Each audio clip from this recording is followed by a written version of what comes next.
How is it going, everyone? Want to cover quite a few PlayStation news topics in this video. We do have a game that's gonna get delisted here in the very near future, and it is heavily discounted right now, so if you do want to pick it up, now would be a good opportunity to do so. It's on sale as a part of, I believe it's the Critics' Choice sale, but it's going to be discounted until February the 26th, so we'll talk about that.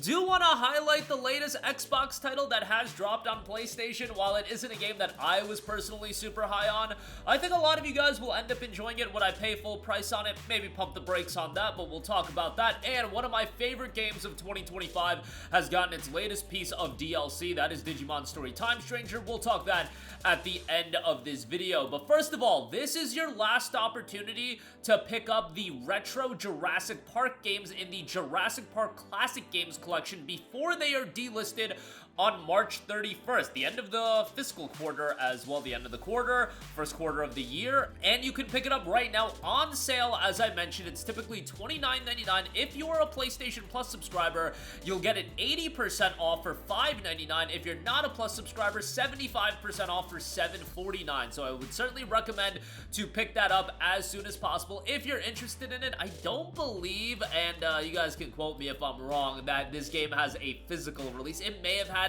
like a limited run games physical release. Let's actually look that up. It actually has, but you know what? It is very expensive to buy it physically, and it in fact was a limited run games collection. I actually remember this cover art pretty vividly now that I look at it. $80, $100, etc., etc. Yeah, ain't nobody really trying to pay that. $5.99 with your Plus subscription, $7.99 without a Plus subscription, and it's available until March the 31st. I would imagine also that the physical copies are going to get their price juiced up, but you know, I would not be paying that kind of price point. It's just an unfortunate reality with the game that we played. Hold on to your butts. The 8 and 16-bit era of Jurassic Park games has returned, commemorating 30 years of the iconic film. The release includes a lineup of 7 classic titles, updated to include save state support, new in-game maps, and various quality of life fixes.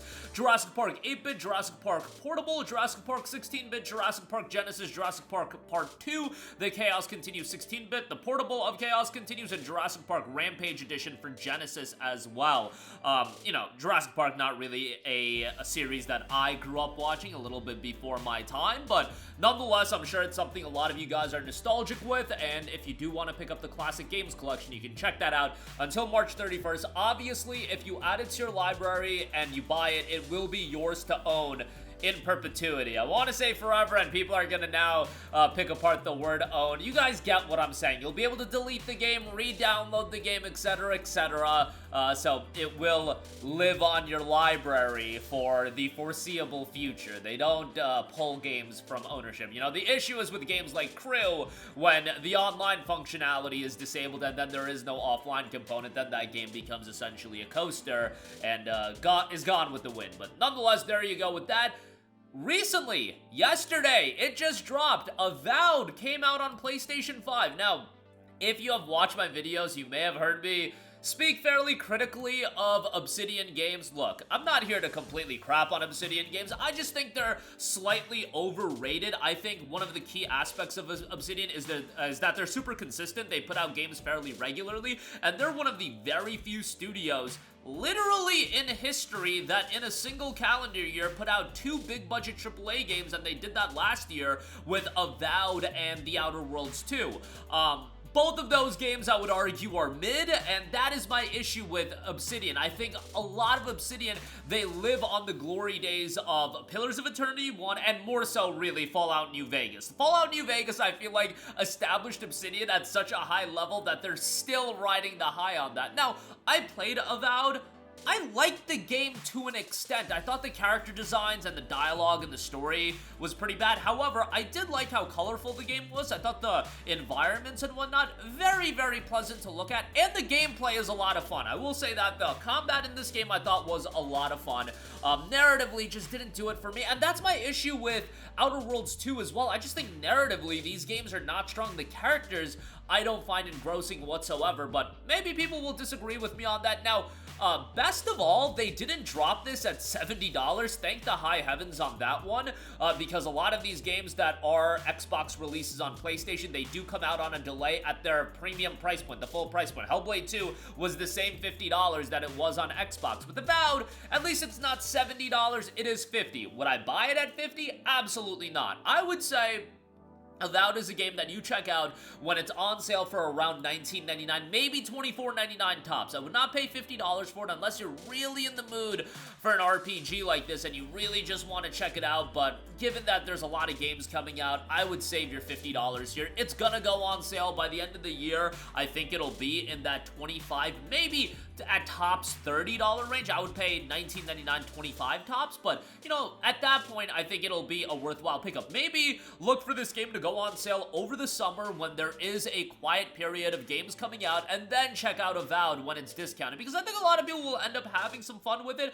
I just wouldn't expect an absolutely marquee RPG here. If you go into it expecting like a 7, 7.5 out of 10 with some good gameplay, some nice visuals, and maybe not the best characters in the world, I think you're overall gonna have a good time with it. Just keep your expectations in check. Lastly, I do want to note Digimon Story Time Strangers DLC, the 3rd episode pack has been detailed. Anti-Paradox launches in March, and they put out a brief trailer, a 37-second trailer that showcases a little bit of this DLC. Now, it should be noted that the DLC for Digimon Story Time Stranger has been received fairly mediocre as far as relative to the full game is concerned. The full game was received obviously very, very well, but the DLC has not been at this stage of the game. The description notes, one day the X program was suddenly put into place as if to call the outsized Digimon population. Additional Digimon in episode pack 3, Anti-Paradox, is coming to Digimon Story Time Stranger in March 2026, featuring new Mega Digivolution routes and an additional episode.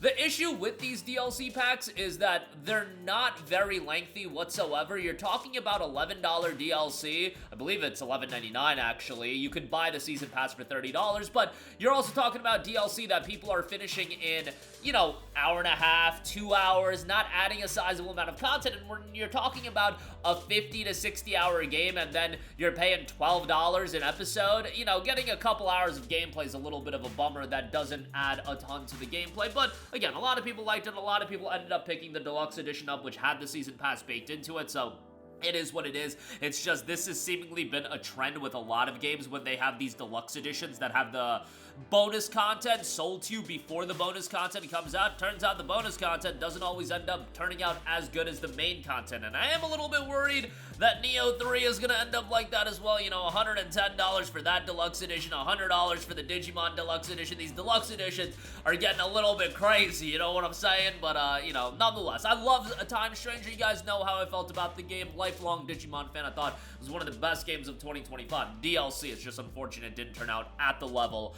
of the main game. But that's gonna do it for me. Again, Jurassic Park Classic Games Collection will be getting delisted at the end of March. Be on the lookout for that. On sale right now, so you can pick it up $7.99 without a plus subscription, I should say, and it's actually $7.49. My apologies, $7.49 without a plus subscription, $5.99 if you do have a PlayStation Plus subscription, and if you buy it, it is yours to quote-unquote own forever. So, you know, interpret that however you want to. Avowed is available on PS5 now. By the way, they also did drop the anniversary update. New game plus, photo mode, new weapon type, changing appearance in the world, new character presets, and more godlike feature presets are available alongside that. And Digimon Story Time Stranger's 3rd DLC episode has been detailed. That'll be coming out in March. That's gonna do it for me. Let me know all of your thoughts in the comment section down below. As always, sound off there. Thank you for watching, and goodbye.